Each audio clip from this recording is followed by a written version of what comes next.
তার মানে আল্লাহ বললেন ইয়াসিন ওয়াল কোরআনিল হাকিম, প্রজ্ঞাময় বিজ্ঞানময় কোরআনের কসম। কোরআনের ভেতরে বিজ্ঞান আছে না নাই? বিজ্ঞানের কথা এই তো শুরু করলাম, আজকে সারা রাত বিজ্ঞানের কথা বলবো। থাকবেন কতক্ষণ? হ্যাঁ, স্লোগান দেন লিল্লাহি তাকবীর।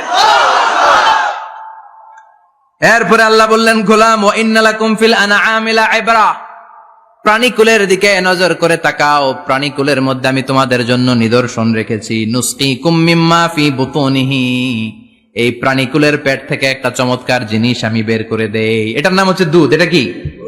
দেখেন একই আয়াতের মধ্যে আল্লাহ মধুর কথাও বললেন, আবার দুধের কথাও বললেন। দুধটা কিভাবে হয়, উৎপন্ন হয়, মধু কেমনে হয়, ইঞ্চি ইঞ্চি কথা এই কোরআনের ভেতরে তুলে ধরলেন কে? আল্লাহ বললেন মিমবাইনি ফারসিউ ওয়া দামিল লাবানা, গোবর আর রক্তের মাঝখান দিয়ে আমি দুধ বের করি। সুবহানাল্লাহ পড়েন। আমরা যাই এই গাভীর ওলান টানা শুরু করি সকালবেলা বিসমিল্লাহ বলে, কিন্তু কেমনে যেটা আসে ওইদিকে নজর নাই, ডাকাত।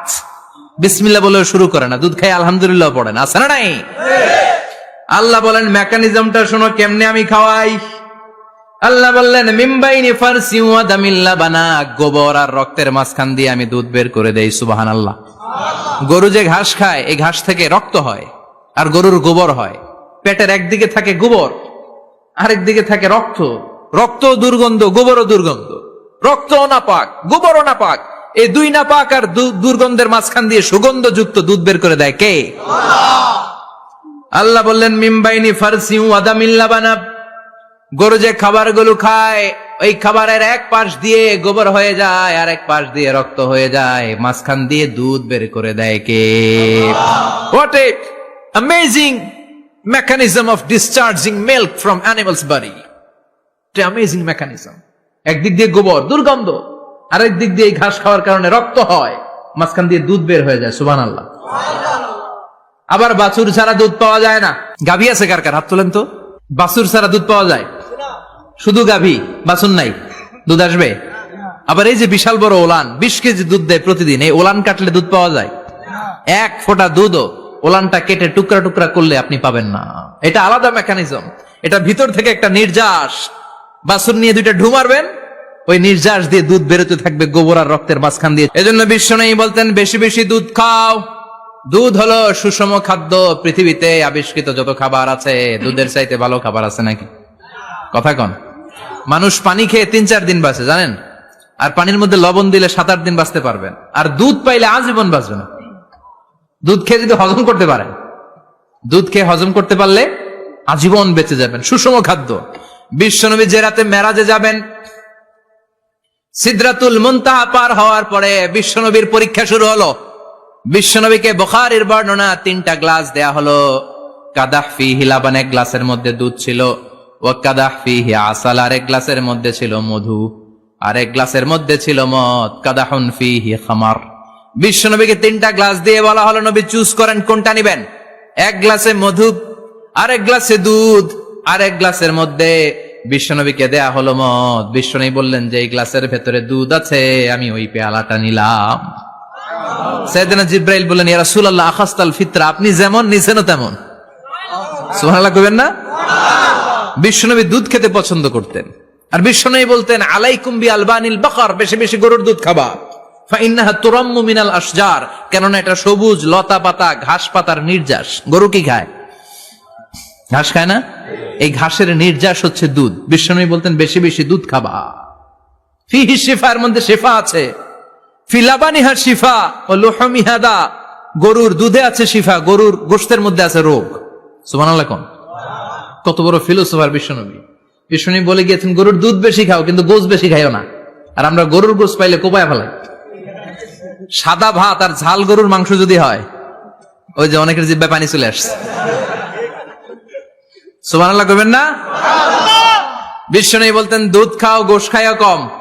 গরুর গোশত কম খাবা, গরুর দুধ বেশি খাবা। সুস্থ রাখবে কে? আল্লাহ। আবার বিশ্বনবী মায়েদেরকে বলেছেন ও মায়েরা, সন্তান হওয়ার পরে 2 বছর দুধ খাওয়াবা। আল্লাহু আকবার। والوالدات يرضعن أولادهن حولين كاملين لمن أراد أن يتم الرضاعة। সন্তান যারা পেয়েছো মায়েরা বোনেরা, 2 বছর দুধ খাওয়া সন্তানকে সুস্থ রাখবে কে? আল্লাহ। বাচ্চা ডেলিভারির পরপরই আল্লাহ তাআলা মায়ের বুকে একটা দুধ দেয়, এটাকে বলে শাল দুধ। এটা হচ্ছে বাচ্চার জীবনের প্রথম প্রাকৃতিক টিকা। সুবহানাল্লাহ কয় না? এটা বেবির জীবনে ন্যাচারাল প্রাকৃতিক টিকা, প্রতিষেধক আল্লাহ দিয়ে দিয়েছে। আপনার বাচ্চাকে টিকা দিন, স্লোগান আছে না? 5টা 7টা টিকা দেয়া লাগে, প্রথম টিকাটা আল্লাহ নিজেই ফ্রি দিয়ে দিছে। এটা শাল দুধের ভেতরে পাওয়া যায়। এজন্য বাচ্চাকে শাল দুধ খাওয়াতে হবে, তার ব্রেনের গ্রোথ হবে, সে শক্তিশালী হবে, সে দেশপ্রেমিক হবে, সে আল্লাহওয়ালা হবে। চিল্লা এখন ঠিক কিনা? যে মায়েরা বাচ্চারে দুধ খাওয়ায় ওই বাচ্চারা মায়েরে ভালোবাসে বেশি। আর যেই মা গুলো বাচ্চারে দুধ না খাওয়ায় আর ডানু খাওয়ায়, আর কি কি আছে, হরলিক্স আর সিরালেক, কমপ্লেন, যারা এগুলো খাওয়াবে, ডানু খাওয়াবে, যারা ল্যাকটোজেন খাওয়ায়, যারা বুকের দুধ খাওয়াতে চায় না কোনো কারণ ছাড়া, 2 বছর বাচ্চারে দুধ দিতে চায় না, এই বাচ্চাগুলো বড় হলে ওই মারে বৃদ্ধাশ্রমে দিয়ে আসবে। কথা কন, কথা কন।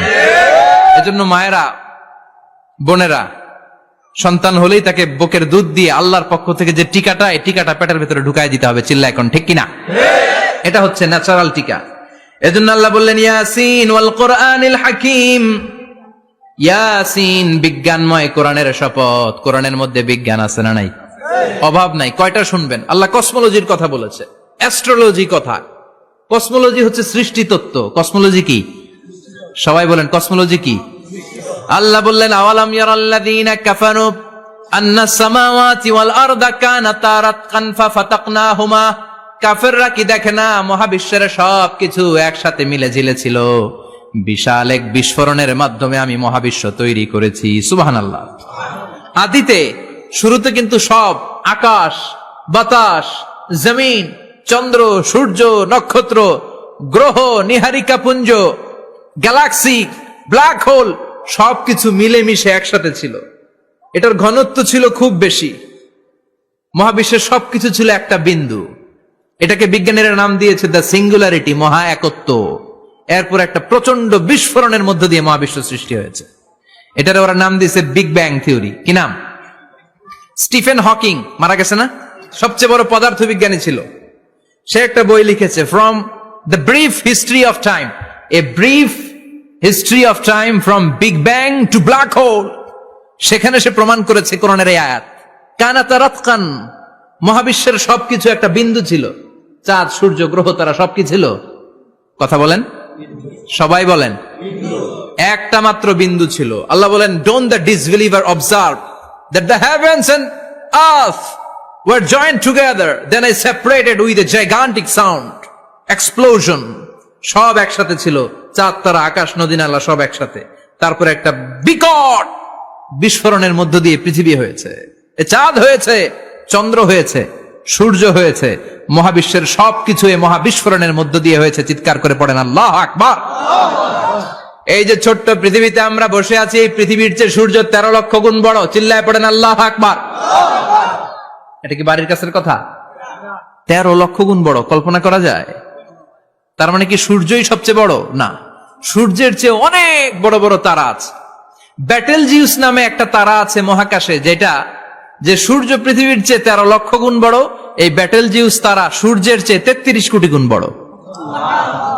এই ব্যাটেলজিউস তারাটাই কি সবচেয়ে বড়? না, এর চেয়েও কত বড় তারা যা আছে কোনো হিসাব নাই। এরকম বিশাল বিশাল তারা ঘুরতে ঘুরতে মাওয়াকিউন নুজুম, ব্ল্যাক হোল নামে একটা রেঞ্জ আছে। এই রেঞ্জের মধ্যে যদি ঢুকে যায়, ছোট্ট বাচ্চার মুখে চকলেট দিলে বাচ্চা যেমনি চকলেট চুষে খেয়ে ফেলে, এই বিশাল বিশাল তারাগুলো ব্ল্যাক হোলের মধ্যে ঢুকলে এক মুহূর্তের মধ্যে নিঃশেষ হয়ে যায়। চিল্লায় পড়েন আল্লাহু আকবার।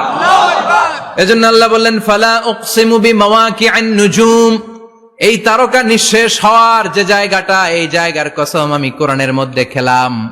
এই ব্ল্যাক হোলের রেঞ্জের ভেতরে তারা আসলে মুহূর্তের মধ্যে নিঃশেষ বানিয়ে দেয় কে? একটা তারার চেয়ে আরেকটা তারা বড়। এরকম 1000 কোটি তারা মিলে আমাদের গ্যালাক্সি। এই গ্যালাক্সির নাম হচ্ছে মিল্কি ওয়ে। কি নাম? আমাদের গ্যালাক্সির নাম কি সবাই বলেন তো? Milky Way. কি নাম? এরকম একটা গ্যালাক্সি না, লক্ষ কোটি গ্যালাক্সি আছে। আমাদের গ্যালাক্সির পরে সবচেয়ে কাছের গ্যালাক্সির নাম অ্যান্ড্রোমেডা। কি নাম? এই অ্যান্ড্রোমেডা গ্যালাক্সি আমাদের গ্যালাক্সি থেকে 2.5 মিলিয়ন লাইট ইয়ার দূরে, মানে 25 লক্ষ লাইট ইয়ার। সুবহানাল্লাহ কইবেন না? আলোর গতি হচ্ছে পৃথিবীতে সবচেয়ে বেশি বর্তমান সময় পর্যন্ত, জানেন? সেকেন্ডে কত মাইল? 1,86,000 মাইল। এক সেকেন্ডে আলো ছুটে 1,86,000 মাইল বেগে। এত বেগের কোন প্লেন বা রকেট নিয়ে যদি আপনি আমাদের গ্যালাক্সি থেকে মিল্কি ওয়ে থেকে অ্যান্ড্রোমেডাতে যেতে চান, তাহলে আপনার 25 লক্ষ বছর লেগে যাবে। সুবহানাল্লাহ বাড়িতে যাই বললেন। এরপর আল্লাহ বললেন, ওয়াস-সামাআ বানাইনাহা বিআইদিন ওয়া ইন্না লামুসিউন। আকাশ আমি বানালাম, গ্যালাক্সি আমি বানালাম, বানানোর পর থেকে সবগুলোর আমি প্রশস্ত করতে শুরু করে দিলাম। সব ছিল ক্ষুদ্র, একটা বিন্দুর মধ্যে আমি বিস্ফোরণ করলাম একটা আওয়াজ দিয়ে। আওয়াজটা ছিল কুন। আওয়াজটা ছিল কি? জোরে কোন, আবার কোন। কুন ফায়া ইন্নামা আমরুহু ইযা আরাদা শাইআন আন ইয়াকুলা লাহু কুন ফায়াকুন। আল্লাহ যখন কিছু করতে চান শুধু বলেন কুন, শুধু বলেন বি। কুন মানে বি, ইট ওয়াজ, এটা হয়ে যায়। হাও বলতে দেরি। এই মহাবিস্ফোরণের নেপথ্যে যে শব্দটা ছিল সেটা ছিল কুন। সেটা ছিল কি?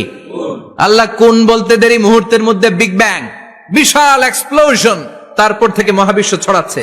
আল্লাহ বলছেন এই কোরআনের ভেতরে বলে দিয়েছেন, ওয়া ইন্না লামুসিউন, আমি এই মহাবিশ্বকে, এই গোটা ইউনিভার্সকে আমি প্রতিনিয়ত সম্প্রসারিত করছি।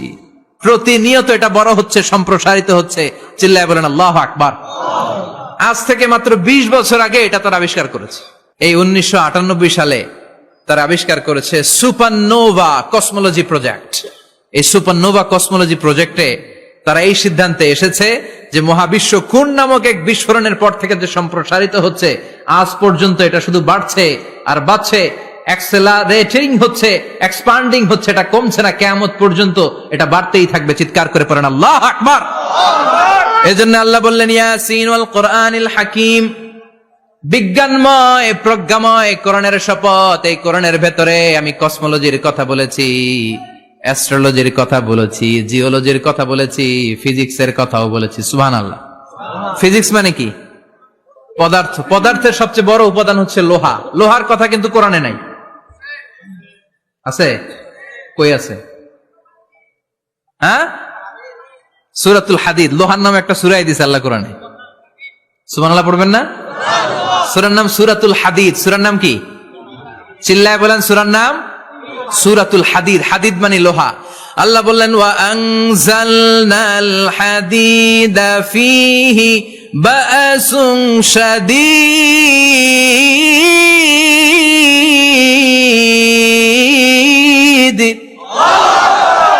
ওয়া আনজালনাল হাদিদ ফীহি বা'সুন শাদীদ, আমি লোহা নাজিল করলাম আর লোহার ভেতরে আমি ভয়ঙ্কর শক্তি ঢুকাইয়া দিলাম। সুবহানাল্লাহ। ফিহি মানাফিউ লিন-নাস, লোহার ভেতরে মানুষের জন্য অনেক কল্যাণ আছে। সুবহানাল্লাহ। লোহা ছাড়া পৃথিবীতে কিছু হয়? আংটি বানাতে লোহার দরকার আছে না নাই? ঘড়ি বানাতে, গাড়ি বানাতে, বাড়ি বানাতে, মোবাইল বানাতে, হেলিকপ্টার, প্লেন, রকেট, মাইকের স্ট্যান্ড। সুবহানাল্লাহ কোন? এমন কোন জিনিস নাই যেটার মধ্যে লোহা লাগে না। এজন্য আল্লাহ বললেন, এই লোহার নামে আমি একটা সূরা ডেডিকেট করলাম, ওয়া আনজালনাল হাদিদ ফিহি বা'সুন শাদীদ, আমি লোহাকে নাজিল করেছি। আল্লাহ বলেছেন, খেয়াল করে শব্দটা শুনেন, ওয়া আনজালনাল হাদিদ, আমি লোহাকে উপর থেকে নাজিল করেছি। কি করেছি? কথা বলেন। তার মানে লোহা পৃথিবীতে ছিল না, নাজিল করছে কে? লোহা পৃথিবীতে ছিল? পৃথিবীতে ছিল। পৃথিবীতে থাকলে নাজিল করবেন কেন? এই যে কোরআনটা পৃথিবীতে আগে ছিল, নাজিল করছে কে? কোন ফেরেশতাকে দিয়ে? সাইয়েদনা জিবরাইল। কোন নবীর উপর? বিশ্বনবী মুহাম্মদুর রাসূলুল্লাহ। আল্লাহু আকবার। তার মানে ওহী পৃথিবীতে ছিল না, আল্লাহ উপর থেকে নাজিল করেছেন। নুজুল মানে উপর থেকে নিচের দিকে আসা। এই নুজুল শব্দ ব্যবহার করে আল্লাহ বললেন, ওয়া আনজালনাল হাদিদ, লোহাকে আমি নাজিল করেছি। তার মানে লোহা পৃথিবীর উপাদান নয়, লোহা এসেছে উপর থেকে। কোন সুবহানাল্লাহ। বিজ্ঞানীরা, পদার্থবিদ যারা গবেষণা করে এটাই পেয়েছেন, লোহা আসলে পৃথিবীর না। লোহা পৃথিবীতে উৎপাদন করা হয় নাই, লোহার যে মলিকিউল অণু আছে, লোহার একটা অণু তৈরি করার মতো ক্ষমতা পৃথিবীর নাই। ইভেন এই সৌরজগতের কোনো কিছু নাই, সূর্যের তাপেও লোহা তৈরি হতে পারে। লোহার ছোট্ট একটা অণু তৈরি করতে কমপক্ষে 1 কোটি ডিগ্রি সেলসিয়াস তাপের প্রয়োজন হয়। তার মানে এটা পৃথিবীর কোনো উপাদান নয়, এটা আনজালনাল হাদিদ। আল্লাহ বলেন মহাবিস্ফোরণের কারণে গলিত অন্য কোন তারার ভেতর থেকে লোহার উপাদান আমি পৃথিবীর ভিতরে এনে ঢুকিয়ে দিয়েছি। তার মানে পদার্থের কথা কোরআনে আছে না নাই? সুবহানাল্লাহ কইবেন না? এরপরে বায়োলজির কথা আছে না নাই? বায়োলজিক্যাল অ্যাসপেক্ট অফ মাউন্টেন্স, কেমন করে পাহাড়ি রেঞ্জ তৈরি হলো, আছে না নাই? ওয়াজআলনাল জিবালা আওতাদা, পাহাড়কে আমি পেরেক মেরে দিয়েছি। অমিয়া কাঠের ভেতরে যখন পেরেক মারেন, পেরেকের বেশিরভাগ অংশ কাঠের ভেতরে ঢুকে যায়, উপরে দেখা যায় সামান্য, ঠিক কিনা? তো লোহা যদি আল্লাহ পেরেক মারেন, উপরে যা দেখা যায় এটা সামান্য, আসল পাহাড় তো মাটির নিচে। সুবহানাল্লাহ কইবেন না? আসল পাহাড় কোথায়? পেরেক যদি কাঠের মধ্যে ঢুকিয়ে দেন, পুরো পেরেকটা কাঠে ঢুকে যায় না, উপরে দেখা যায় কদ্দুর? সামান্য। পাহাড়ের যা আপনি দেখেন এটা তো পেরেকের মাথা, পুরো পাহাড়টা আল্লাহ জামিনের ভেতরে গেড়ে দিয়েছেন। চিল্লায় পড়েন আল্লাহু আকবার। আবার আল্লাহ বললেন অমিনাল জিবালি জুদাদুম বিদু ওয়া হুমরুম মুখতালিফুন আলওয়ানু, আছে না নাই? ওয়া গারাবিবু সুদ, আল্লাহ বলেন নানা রঙের পাহাড় পর্বত মহাবিশ্বে আমি তৈরি করেছি। কোন পাহাড় হচ্ছে রক্তিম বর্ণের, কোন পাহাড়কে বানিয়েছি আমি কৃষ্ণ বর্ণের, কোন পাহাড়কে বানিয়েছি আমি শুভ্র বর্ণের, কোন পাহাড়ের রং কালো, কোনটা সাদা, কোনটা নীল, আছে না নাই? মহাবিশ্ব যখন তৈরি হয়েছে, পৃথিবীর মধ্যে 7টা টেকটনিক প্লেট তৈরি হয়েছে। 7 tectonic plates create the mountain range on earth. পৃথিবীতে এই পাহাড় তৈরির কারণ হচ্ছে 7টা প্লেট, এগুলোর 7 টেকটনিক প্লেট বলে। এই প্লেট গুলোর কারণে পৃথিবীতে এই রং বেরঙের পাহাড় তৈরি হয়েছে। কত রঙের যে পাহাড় আছে, আরব বিশ্বে পাথরের পাহাড়, বাংলাদেশে মাটির পাহাড়, ব্রুনাই, সিঙ্গাপুর, ইন্দোনেশিয়াতে যদি যান আরেক ধরনের পাহাড়। চায়নার একটা শহর আছে গানজু সিটি, কি নাম? এই গানজু সিটিতে একটা পাহাড় আছে রেইনবো মাউন্টেন, ওখানে 7 রঙের পাহাড় পাওয়া যায় এক জায়গায়। সুবহানাল্লাহ কইবেন না? রেইনবো মানে কি? রংধনু। রংধনুর কয় রং? কথা কন। ছোটবেলা আমরা মুখস্থ রাখতাম বেনিয়া সহকলা, বেতে বেগুনি, নিতে নীল, আতে আসমানি, শতে সাদা, হতে হলুদ, কতে কালো, লাতে লাল। সুবহানাল্লাহ নাই? মনে রাখার কি অসাধারণ পদ্ধতি। এই রেইনবো মাউন্টেন, রংধনুর 7 রঙের পাহাড় এক জায়গায় পাওয়া যায়। এখানে সাদা পাহাড়, এখানে সবুজ পাহাড়, এখানে নীল পাহাড়, ওখানে লাল পাহাড়, এখানে কালো পাহাড়। এই চায়নার গানজু সিটিতে আল্লাহ তাআলা 7 রঙের পাহাড় এক জায়গায় রেখেছেন। চিৎকার করে বলেন আল্লাহু আকবার। তার মানে বায়োলজির কথাও কোরআনের ভেতরে আছে না নাই? এরপর আল্লাহ বললেন কেমন করে আকাশ থেকে আমি পানি নাজিল করে, এটাও কোরআনে আছে না নাই? আমরা ছোটবেলা পড়েছি ওয়াটার সাইকেল, হাইড্রোলজিক্যাল সাইকেল, কেমন করে সূর্যের তীব্র তাপ সাগর থেকে পানিকে জলীয় বাষ্প করে উপসে নেয়, উপরে নিয়ে সেটাকে পুঞ্জীভূত করে দেয়, ঘনীভূত করে দেয়, মেঘ হয়ে যায়, সেখান থেকে ঝিরি ঝিরি ঝিরি ঝিরি বৃষ্টি পড়ে, আছে না নাই? ওই বৃষ্টি পেয়ে আল্লাহর কাছে দোয়া করে না? বিশ্বনবী বলেন রহমতের বৃষ্টির নিচে দাঁড়িয়ে কেউ যদি হাত তুলে দোয়া করে, ওই দোয়া কবুল করে কে? আবার আকাশের মধ্যে মেঘের ঘনঘটা দেখলে বিশ্বনবী পেরেশান হয়ে যেতেন, হয়রান হয়ে যেতেন, আর আল্লাহর কাছে বলতেন আল্লাহ এই মেঘ দিয়ে তুমি আমাদেরকে আযাব দিও না, তুমি আমাদেরকে গজব দিও না, তুমি আমাদেরকে শেষ করে দিও না, এই মেঘ থেকে তুমি আমাদেরকে রহমতের বৃষ্টি দাও। পড়ে না আমিন। বৃষ্টি দেখলে বিষ্ণু বলতেন আল্লাহুম্মা সাইয়িবান নাফিআ, ইয়া গাউসু আগিসনা গাউসান মুগীসান মারিআন মারিআন নাফিআন গায়রা দার আজিলান গায়রা আজিল। হে আল্লাহ এই বৃষ্টি থেকে তুমি ঠান্ডা রহমতের পানি দাও। কি দাও? আল্লাহ মেঘে দে পানি দে, ছায়া দে রে তুহু, আল্লাহ মেঘে দে। পড়েন পড়েন, আল্লাহ মেঘে দে পানি দে, ছায়া দে রে তুহু, আল্লাহ মেঘে দে। এই ওয়াটার সাইকেলের কথা আল্লাহ বলেছেন। আলম তারা আন্নাল্লাহ ইউসজি সাহাবান, কাফের নাস্তিক যেগুলো সমাজের আবর্জনা খড়কুটা, ওরা কি দেখে না কেমন করে আমি বাতাসকে জলীয় বাষ্প করে আকাশে তুলি, বায়ুমণ্ডলে নিয়ে যাই, সুম্মা ইউআল্লিফু বাইনাহুম, জলীয় বাষ্পগুলারে তখন আমি ঘনীভূত করি, সুম্মা ইয়াজআলুহু রুকামান, এরপরে আমি মেঘে পরিণত করি, ফাতারাল ওয়াদকা ইয়াখরুজু মিন খিলালিহি, তারপর মেঘের ভেতরে থেকে ঝিরি ঝিরি বৃষ্টি নাজিল করে কে? আবার আল্লাহ বললেন, পানি থেকে আমি পৃথিবীর সব প্রাণগুলারে বানালাম। ওয়াজআলনা মিনাল মাই কুল্লা শাইইন হাইয়া ফালা ইয়াকিলুন। পানির ভেতরে থেকে সব প্রাণের উৎপত্তি পৃথিবীর মধ্যে ঘটিয়ে দিয়েছে কে? বিজ্ঞানীরা স্বীকার করেছে পৃথিবীতে যত প্রাণ পাওয়া যায়, যত প্রাণের ব্লুপ্রিন্ট পাওয়া যায়, সব এসেছে পানি থেকে। চিৎকার করে বলেন, কোত্থেকে? পানি নাই তো প্রাণ নাই। পানিও আছে, প্রাণও আছে। কোন সুবহানাল্লাহ। বিজ্ঞানীদের ধারণা, তারা ধারণা করে বলেছে পৃথিবীর প্রথম প্রাণের নাম হচ্ছে অ্যামিবা। কি নাম? ওরা বলেছে এটা এককোষী জীব। It's a very small unicellular organism found ever in the world. পৃথিবীতে পাওয়া প্রথম এককোষী প্রাণীর নাম হচ্ছে অ্যামিবা। এটা এসেছে শৈবালের মতো। এরপরে জুপ্লাংটন, ফাইটোপ্লাংটন, ব্যাকটেরিও প্লাংটন, একটার পর একটা স্পিসিজ প্রজাতি পৃথিবীতে ডেভেলপ করেছে। কোন সুবহানাল্লাহ। এই পানির কথা কোরআনের ভেতরে বলে দিল কে?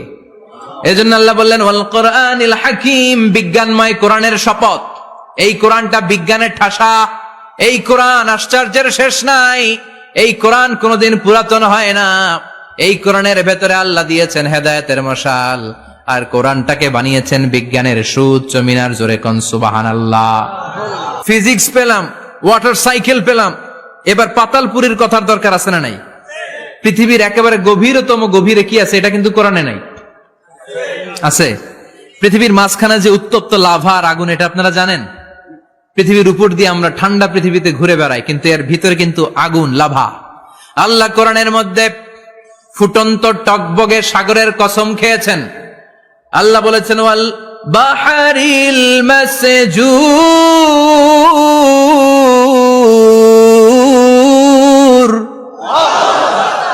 আমি কোরআনের ভেতরে ফুটন্ত টকবগে সাগরের পানির কসম খেলাম। পড়েন সুবহানাল্লাহ। সাগরের পানির, ফুটন্ত টকবগে সাগরের পানির কসম। সাগরের পানি আবার ফুটন্ত হয় কি করে? পানি কি হয়? ঠান্ডা। পানি কি? কথা বলেন। আল্লাহ পৃথিবীর ভেতরকার কথা চিন্তা করে বলেছেন, ওয়াল বাহরিল মাসজুর। ইউনাইটেড স্টেটস অফ আমেরিকার নেভাল একাডেমির সায়েন্টিস্টরা এই আয়াতের উপর রিসার্চ করেছে যে সাগরের ভেতরে আবার, এই ঠান্ডা পানির ভেতরে আবার উত্তপ্ত আগুনের লাভা আসলো কোত্থেকে। রিসার্চ করার জন্য তারা সাগরের ভেতরে পাইপ ঢুকিয়েছে। পাইপ ঢুকাতে ঢুকাতে অনেকগুলো লেয়ার তারা পার করেছে। রূপান্তর শিলার স্তর, পাললিক শিলার স্তর, আগ্নেয়গিরির শিলার স্তর, মার্বেল পাথরের অনেকগুলো শিলার স্তর পেরিয়ে যাওয়ার পরে তারা পাইপ ঢুকানোর পরে দেখতে পেয়েছে পাইপগুলো গলে যায়। পাইপগুলো কি হয়? তার মানে ভিতরে কি আছে? জাপানে কিছু জিওলজিস্ট, ভূতত্ত্ববিদ, তারা গবেষণা করে পৃথিবীর এক মাথা থেকে আরেক মাথায় যেতে চাচ্ছে, মানে প্রতিপাদ স্থান। বাংলাদেশের এখান থেকে ছিদ্র করলে আপনি দক্ষিণ আমেরিকার চিলির সান্টিয়াগোতে যেয়ে উঠবেন। কথা বুঝতে পেরেছেন? তার মানে বাংলাদেশের প্রতিপাদ স্থান হচ্ছে দক্ষিণ সাউথ আমেরিকার চিলির সান্টিয়াগো। আবার ইন্ডিয়া থেকে ছিদ্র করতে করতে পৃথিবীর আরেক মাথা দিয়ে উঠবেন। সুবহানাল্লাহ বলেন। এটা তারা শুরু করেছে, কিন্তু এখনো সফল হয় নাই। ইউএস এর নেভাল একাডেমির সায়েন্টিস্টরা পাইপ ঢুকাতে ঢুকাতে দেখে একটা পর্যায় শেষে পাইপ আর ঢুকানো যায় না। পাইপগুলো পৃথিবীর ভেতরে যেতে যেতে গলে গলে পানি হয়ে যায়। সুবহানাল্লাহ কইবেন না? এই রিসার্চ প্রজেক্টের যিনি চিফ, উনি বললেন, bring the water proof pipe from America. America থেকে ওয়াটার প্রুফ পাইপ নিয়ে আস। আমার এমন পাইপ লাগবে গবেষণা করার জন্য যে পাইপ আগুনে জ্বলে না। ওয়াটার প্রুফের মধ্যে আগুন লাগালে আগুন ধরবে? বুলেট প্রুফে বুলেট মারলে বুলেট ঢুকবে? তো আমেরিকা থেকে ফায়ার প্রুফের পাইপ নিয়ে আসা হলো। নেভাল একাডেমির চিফ সায়েন্টিস্ট পাইপ ঢুকাতে আরম্ভ করলেন। ঢুকাতে ঢুকাতে পৃথিবীতে কিন্তু অনেকগুলো স্তর আছে। যে বালু মাটি, সব কিন্তু বালু মাটি নয়। আপনি খুঁড়তে খুঁড়তে পেয়ে যাবেন পাললিক শিলা, এরপরে রূপান্তরিত শিলা, এরপরে মার্বেল পাথরের শিলা, এরপরে শুরু হবে গরম আগ্নেয়গিরির শিলা। ওই শিলার ভেতরে এমন আগুন আল্লাহ রেখেছে, ওই নেভাল একাডেমির সায়েন্টিস্টরা ফায়ার প্রুফের পাইপ ঢুকাতে ঢুকাতে একটা লেভেল যাওয়ার পরে দেখে যে ফায়ার প্রুফের পাইপও গলে গলে মুহূর্তে পানি হয়ে যায়। তার মানে ভেতরে এমন আগুন আল্লাহ রেখেছে, ওই আগুনের তুলনায় পৃথিবীর আগুনের মতো নয়। ওই আগুনটা এই জাহান্নামের আগুন। আবার বিজ্ঞানীরা গবেষণা করে ওই আগুনের মধ্যে মানুষের চিৎকার শুনেছে। এজন্য হাদিসে এসেছে, আল্লাহর ওলিরা, মুমিন বান্দারা মারা গেলে তাদের রূহগুলো আকাশে চলে যায়, ইল্লিনে চলে যায়। আর কাফের মুশরিক আর নাস্তিক গুলো মারা গেলে তাদের আত্মাগুলো পৃথিবীর মাঝখানে সিজ্জিনে চলে যায়। ওই সিজ্জিনের ভেতরে আগুন আছে না নাই? চিল্লায় বলেন। তার মানে পাতালপুরীর কথাও আছে, সাগরের কথাও আছে, আকাশের কথাও আছে, কেমন করে দুনিয়াতে আমরা আসলাম সেটাও আছে। এমব্রয়োলজি, ভ্রূণ তত্ত্বের কথা কোরআনে আছে না নাই? পৃথিবীতে আল্লাহ কয়েক সিস্টেমে মানুষ বানালেন। সৈয়দনা আদমকে বানালেন, মাও নাই বাবাও নাই। সৈয়দনা আদম আলাইহিস সালামের বাবার নাম কি? মায়ের নাম কি? মাও নাই বাবাও নাই। আবার সৈয়দনা ঈসা আলাইহিস সালামকে আল্লাহ তৈরি করলেন, শুধু মা আছে বাবা নাই। আবার আমাদের সবাইকে আল্লাহ বানালেন, মাও আছে বাবাও আছে, ঠিক কিনা? এরপরে ছোট্ট এক ফোঁটা নাপাক থেকে আল্লাহ আমাদেরকে বানালেন। এই এক ফোঁটা বীর্যের মধ্যে যে প্রাণ আছে, এটা দুইজন বিজ্ঞানী আবিষ্কার করেছে। লিয়েন হুক মাইক্রোস্কোপ যন্ত্র দিয়ে তারা বীর্যের মধ্যে, স্পার্ম ড্রপের মধ্যে গবেষণা করে পেয়েছে যে ওখানে কি যেন নড়ে। ওই এক ফোঁটা ড্রপের মধ্যে কি যেন নড়ে। সেখান থেকে ওরা আবিষ্কার করেছে এই স্পার্মের ভেতরে, শুক্রাণুর ভেতরে প্রাণের অস্তিত্ব আছে। এক ফোঁটা স্পার্মে, এক ফোঁটা বীর্যের মধ্যে 20 কোটি যদি শুক্রাণু না থাকে, ওই স্পার্ম থেকে আল্লাহ বেবি দেয় না, সন্তান দেয় না। সুবহানাল্লাহ কোন? এজন্য আল্লাহ বললেন, হাল আতা আলাল ইনসানি হিনুম মিনাদ দাহরি লাম ইয়াকুন শাইআম মাযকুরা। ও মানুষ, কেন এত অহংকার করো? নজর করে তোমার জীবনের শুরুটার দিকে একটু তাকাও। কি ঝিলা তুমি? এক ফোঁটা নাপাক পানি, একটা স্পার্ম ড্রপ থেকে এসেছো। ইয়াখরুজু মিন বাইনিস সুলবি ওয়াত তারায়েব, বাবার পৃষ্ঠদেশ থেকে মায়ের গর্ভদেশের মধ্যে তোমাকে নিয়ে গেল কে? সেখান থেকে ফি যুলুমাতিন সালাস, 3টা প্যাকেট দিয়ে মায়ের পেটের মধ্যে তোমাকে প্রিজার্ভ করলো কে? আল্লাহ প্রত্যেকটা স্টেজ কোরআনে বলে দিয়েছেন। ফি যুলুমাতিন সালাস, 3টা অন্ধকার প্রকোষ্ঠে আল্লাহ আমাদেরকে প্রিজার্ভ করেছেন। মায়ের ভুলের একটা প্যাকেট, মায়ের জরায়ুর একটা প্যাকেট, আবার মায়ের পেটের একটা প্যাকেট। ওই প্যাকেটের ভিতরে পৃথিবীর কোন কবিরাজের কবিরাজি কাজে লাগছে? ডাক্তারের ডাক্তারি? কোন কবিরাজ আম করে খাওয়াইছে? চিল্লায় বলেন, তিনি কে? এরপর আল্লাহ বললেন ফি যুলুমাতিন সালাস, ওটা অন্ধকার ছিল।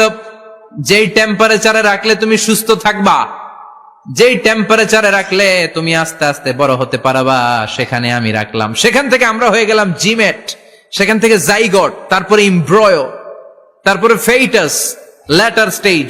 প্রথমে ছিলাম ইনিশিয়াল স্টেজ, তারপরে ল্যাটার স্টেজ, আমরা বড় হতে লাগলাম। আল্লাহ আমাদেরকে হার্ট দিলেন, সিস্টনিক ডায়াস্টনিক, অলিন্দ নিলয় শুরু হয়ে গেল। রুহুর ফুৎকার আমাদের হৃদয়ে ভরে দিল কে? আল্লাহ আমাদেরকে স্কেলিটন দিলেন, কঙ্কাল, স্পাইনাল কর্ড দিলেন, আমাদের স্কাল দিলেন, মাথার খুলি দিলেন, লাঞ্চ দিলেন, ফুসফুস দিলেন, গল ব্লাডার দিলেন। যেখানে যেটা ঠিক যেমন ভাবে দেয়া দরকার মায়ের পেটে থাকতেই সেটা দিয়ে দিয়েছে কে? আল্লাহ। এরপর 8 মাস আমরা মায়ের পেটে মারে কষ্ট দিলাম। ওই মুহূর্তে আমার মা আমার জন্য যতটা কষ্ট করেছে পৃথিবীর কেউ ওই খবর রাখে না। তোরে কোন ঠিক কিনা? বোঝা হয়ে গিয়েছিলাম, একটা বস্তা। আমরা প্রত্যেকে মায়ের পেটে ছিলাম একটা কি? এই বস্তা নিয়ে আমার মা খেতে যেত, ঘুমাতে যেত। এই বস্তাটা পেটে করে আমার মা রান্নাঘরে রান্না করত, একদিনও রান্না বন্ধ হয় নাই। এই বস্তাটা নিয়ে আমার মা টয়লেটে যেয়ে বসতে পারতো না। 8 মাস এরকম কষ্ট করেছে। এজন্য মায়ের মনে কষ্ট দিলে আল্লাহর আরশ কেঁপে যায়। মায়ের কাছ থেকে দোয়া নেওয়ার দরকার আছে না নাই? মায়ের মনে কষ্ট দিবেন? মায়ের সাথে বেয়াদবি করবা কেউ? মায়ের থেকে দোয়া নেওয়ার দরকার আছে না নাই? মা যার নাই সে জানে মা না থাকার কি জ্বালা। চিল্লা এখন ঠিক কিনা? এজন্য এই মায়ের জন্য দোয়া করার দরকার আছে না নাই? আল্লাহ বললেন 8 মাস 9 মাস মায়ের পেটের ভেতরে ছিলা, তারপরে দুনিয়ার বুকে তোমারে আনলো কে? ছোট্ট নাপাক ছিলাম, এই ছোট্ট এক ফোঁটা পানি থেকে আমাদেরকে বড় করছে কে? আল্লাহ। তার মানে এমব্রয়োলজি, ভ্রূণ তত্ত্বের কথা কোরআনের ভেতরে আছে না নাই?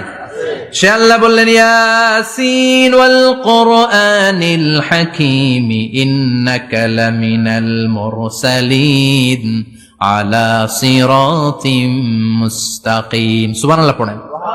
আল্লাহ বললেন ইয়াসিন, এরপরে বললেন আল কুরআনিল হাকীম, প্রজ্ঞাময় কোরআনের শপথ। বিশাল একটা শপথ কেটে আল্লাহ বললেন ইন্নাকা লামিনাল মুরসালিন আলা সিরাতিম মুস্তাকিম। ইন্নাকা লামিনাল মুরসালিন, অবশ্যই অবশ্যই নবী হে আপনি রাসূলদের অন্তর্ভুক্ত। চিল্লায় কোন সুবহানাল্লাহ। তিনি যে রাসূল এটার সার্টিফিকেট এই আয়াতে দিয়েছে কে?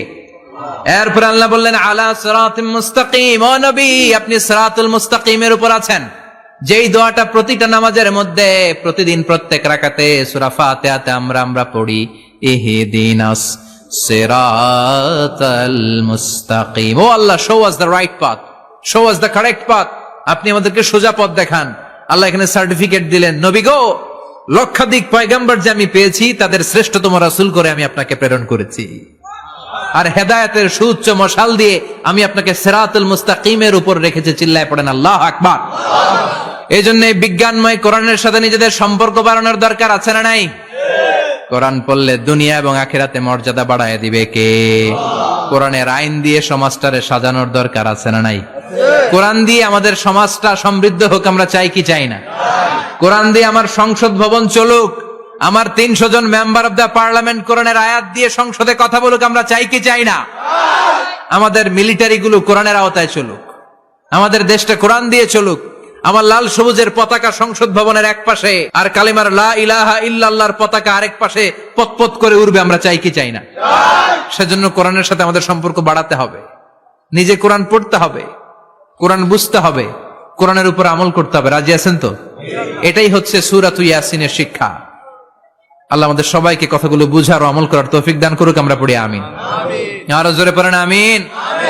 যতগুলো কথা বললাম কোরআন থেকে আলোকিত করার জন্য আল্লাহ তাআলা যে মেসেজগুলো আমাদেরকে কোরআনের ভেতরে দিয়েছে, এই মেসেজ থেকে আমরা যেন নিজেদেরকে সমাজকে আলোকিত করতে পারি, আল্লাহ তুমি তৌফিক দাও। আরো জোরে পড়েন আমিন। সুবহানাকাল্লাহুম্মা ওয়া বিহামদিকা আশহাদু আল্লা ইলাহা ইল্লা আনতা আস্তাগফিরুকা